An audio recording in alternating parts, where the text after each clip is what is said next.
السلام عليكم ورحمة الله وبركاته. Sekarang kita akan membahas tentang kaidah amar dan nahi. Menganalisis kaidah amar. Pengertian amar. Menurut bahasa amar artinya perintah. Sedangkan menurut istilah, amar adalah tolabul fi'li minal ala ilal atna.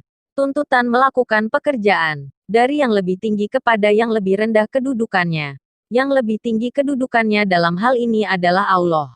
Dan yang lebih rendah kedudukannya adalah manusia mukallaf.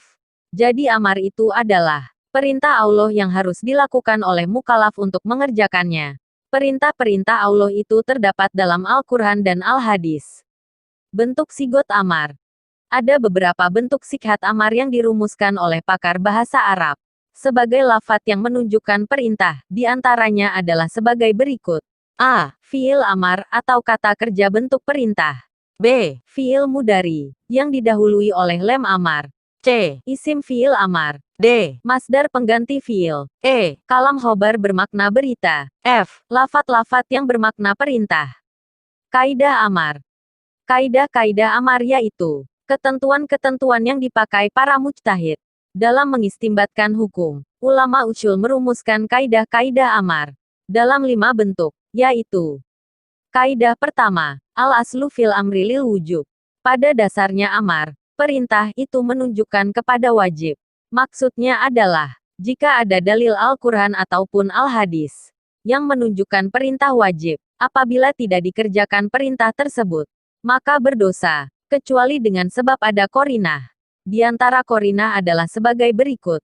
Anjuran, irsyad, ibahah, tahdid, tashir, tajiz, taswiyah, takzib, talhif, takwin, tafwaid, imtinan, ikrom, dan doa.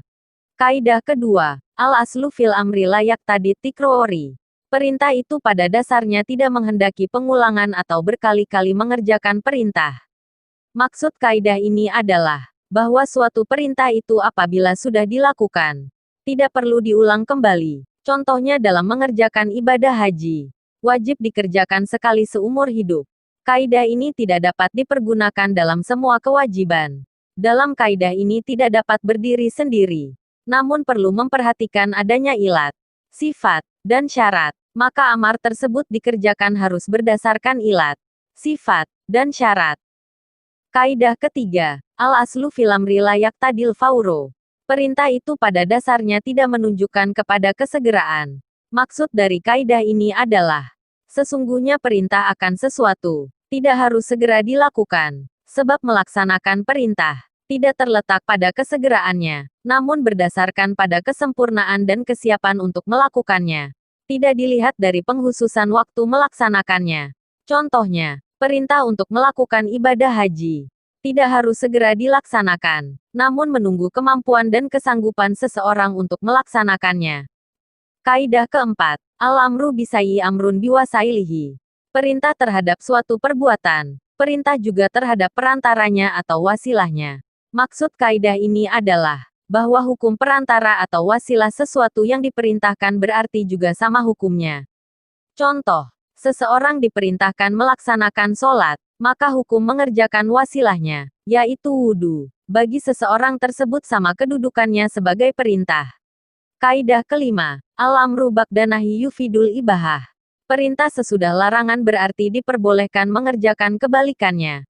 Maksudnya adalah, sesudah dilarang mengerjakan kemudian diperintahkan mengerjakan berarti pekerjaan tersebut boleh dikerjakan. Contoh, pada awalnya tidak diperintahkan ziarah kubur, namun pada akhirnya diperintahkan untuk ziarah kubur, maka perintah ziarah kubur tersebut hukumnya boleh. Sekian, sampai jumpa lagi di materi kaidah.